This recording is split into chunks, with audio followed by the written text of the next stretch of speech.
Hai Fuse Fam, perkenalkan aku Felis dari Fuse Purpose. Hari ini kita akan bahas topik mengenai dealing with failure. Nah sebelumnya kita doa dulu ya. Bapak terima kasih telah memberkati hari ini kita bisa bahas topik tentang dealing with failure. Ajar kami semua mempunyai hati yang terbuka untuk belajar mengerti dan isi hatimu ya Bapak supaya kami bisa melaksanakan dalam kegiatan kami sehari-hari. Terima kasih Tuhan, amin. Oke, nah jadi tujuan dari topik ini adalah gimana cara kita dealing dengan kegagalan yang kita alami dalam hidup kita. Nah sebenarnya kegagalan itu kan bisa selalu terjadi dalam hidup kita ya, kita nggak bisa menghindari. Nah tapi gimana respon kita itu yang akan membedakan apakah kita bisa bertumbuh dari kejadian itu atau enggak. Nah hari ini kita mau belajar gimana sih cara kita bertumbuh dari setiap kegagalan yang kita hadapi. Nah reference Bible-nya ada di Amsal 24 ayat 16. Sebab 7 kali orang benar jatuh, namun ia bangun kembali. Tetapi orang fasik akan roboh dalam bencana. Nah, jadi di sini kita mau bahas dulu dari cerita Petrus dan Yudas. Kita tahu kan kemarin tuh lagi ada film The Last Supper. Mungkin di sini pada udah nonton juga ya. Nah, jadi dua murid Tuhan Yesus ini itu yang paling ke-highlight sih di film itu.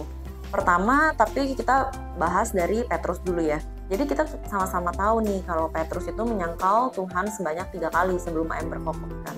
Nah tapi apa yang membedakan responnya Petrus ketika dia menyangkal Tuhan Yesus?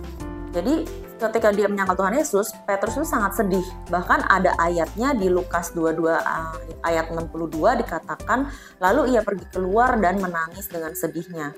Nah tapi ketika Petrus lagi keadaan yang hancur, dia tuh tidak membiarkan dirinya terlarut dalam keadaan yang sedih itu. Melainkan Petrus tuh kembali ke Tuhan Yesus, dia menerima pengampunan dan dipulihkan. Nah makanya Petrus ini kemudian menjadi salah satu murid Yesus yang sangat berani. Bahkan salah satu pendiri gereja mula-mula pada saat itu. Terus gimana dengan Yudas? Nah sebaliknya, Yudas itu diceritakan dia menjual Tuhan Yesus dengan 30 keping perak. Nah, setelah kejadian itu, Yudas menyesal nggak? Yudas menyesal banget. Yudas sangat menyesali perbuatannya, tapi respon dia itu yang berbeda dengan Petrus. Yudas habis itu sangat mengisolasi dirinya dan dia dihantui perasaan bersalah sampai akhirnya Yudas itu bunuh diri. Oke, kenapa dia bisa kayak gitu? Karena Yudas itu nggak membiarkan dirinya itu untuk menerima pengampunan, padahal Yudas bisa menerima grace yang dari Tuhan. Pengampunan dari Tuhan itu selalu ada buat Yudas dan buat setiap diri kita juga gitu. Jadi dua keadaan yang kontras ini itu mengajarkan kita bahwa sebenarnya kegagalan itu bukanlah akhir dari segala-galanya. Kecuali kita yang membiarkan diri kita semakin terpuruk dengan keadaan yang udah kita alami. Nah, jadi ini kita nggak berbicara tentang cerita bagaimana kita gagal, tapi apakah yang akan kita lakukan kemudian setelah kita mengalami kegagalan di dalam hidup kita. Jadi itu yang bisa kita pelajari dari Petrus dan Yudas. Nah, kemudian di Alkitab itu juga banyak kisah-kisah lain yang menceritakan tentang kegagalan, bahkan dari tokoh-tokoh Alkitab yang lumayan terkenal. Contohnya siapa? Kayak Daud ketika terjatuh dalam dosa dengan Batsheba. Nah di situ Nabi Nathan juga menegur Daud kan kalau Daud itu salah gitu. Nah tapi kenapa di Alkitab kok harus menceritakan tentang kisah itu? Karena Alkitab mau mengajarkan kepada kita bahwa Allah itu nggak pernah mencari kesempurnaan. Allah justru mencari setiap anaknya yang mau bangkit kembali ketika mengalami pencobaan atau kegagalan. Nah sebenarnya kegagalan itu bisa menjadi satu langkah buat kita juga semakin dekat sama Tuhan. Gimana caranya?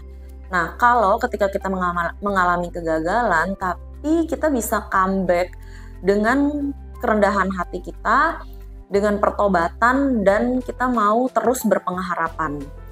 Kalau kita baca ayatnya ada di 1 Yohanes 1 ayat 9, di situ dikatakan God is faithful and just to forgive.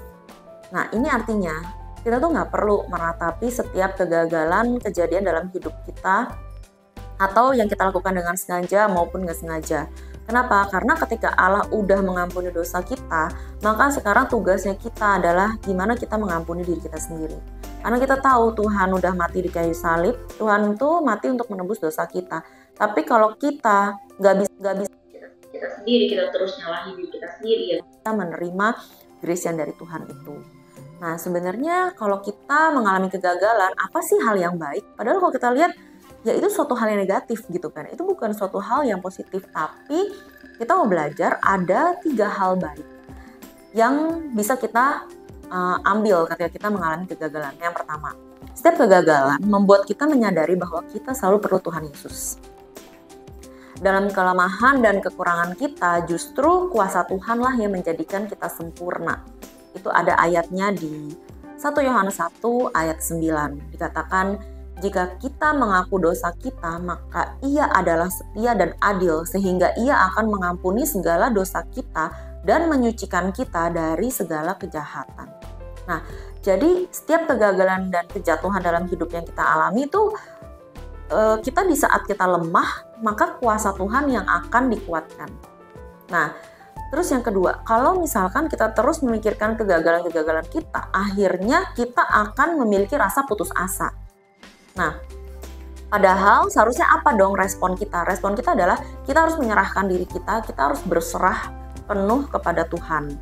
Kenapa? Karena kita selalu diingetin gitu. Namanya kita jatuh berarti kekuatan manusia itu terbatas. Kekuatan kita terbatas dan kita selalu butuhin Tuhan. Itu bukan cuma buat sekarang, tapi di setiap momen hidup kita, hal terkecil apapun, kita selalu butuh Tuhan. Nah, jadi ini juga ngingetin kita bahwa kita harus selalu rendah hati.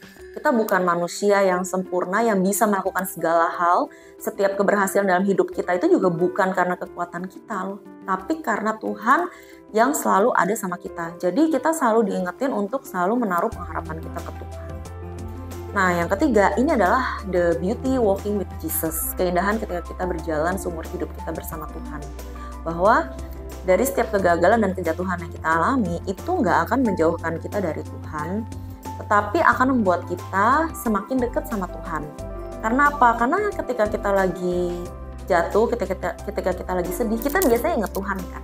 Justru ketika kita lagi happy, kita lagi sukses, kita lagi seneng, atau kita lagi liburan nih, kita tuh jadi agak lupa sebenarnya sama Tuhan. Nah, justru ketika saat momen-momen di mana kita mengalami masalah, mengalami kesulitan, itu saatnya bahwa ini loh timing kita buat back sama Tuhan, timing kita buat balik lagi deket sama Tuhan. Justru momen-momen kayak gitu tuh precious buat kita.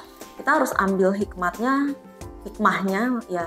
Ini saatnya kita balik ke Tuhan dan kita sadar bahwa kegagalan ini juga akan lewat kok. Momen-momen dimana kita lagi ada masalah juga akan lewat kok, selama kita terus berpengharapan dan kita tahu bahwa kita akan dapat kekuatan dari Tuhan.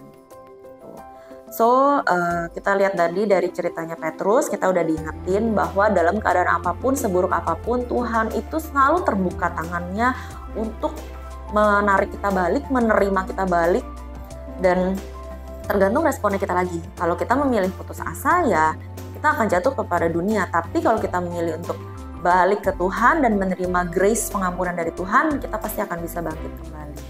Nah, itu aja. Thank you dan God bless.